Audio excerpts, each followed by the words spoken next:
The administration of U.S. President Donald Trump has pulled back the curtain on a new strategy for Africa, one that is focused on countering Chinese and Russian influence on the resource-rich continent. The new plan is demanding more accountability for American aid. Patsy Widakuswara has more from the White House.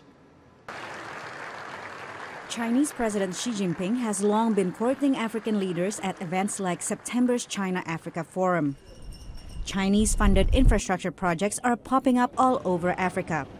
At the conservative-leaning think tank, the Heritage Foundation, the administration launched a new strategy on Africa. Well, Kim, thanks very much. Officials say it's designed to counter China's growing power, as well as Russia's attempts to increase its influence in the resource-rich continent. The predatory practices pursued by China and Russia stunt economic growth in Africa, threaten the financial independence of African nations, inhibit opportunities for U.S. investment, interfere with U.S. military operations, and pose a significant threat to U.S. national security interests. Bolton said the goal of the strategy is to advance trade and commercial ties, counter the threat of terrorism, and ensure accountability for American aid. We heard the speech. We'll take a look at the speech and look at the detail of the speech, and we'll give a comment to that. But we are happy to understand that finally America has a strategy that is purposeful towards Africa. The new Africa strategy is in line with the Trump administration's foreign policy that portrays China as a strategic competitor.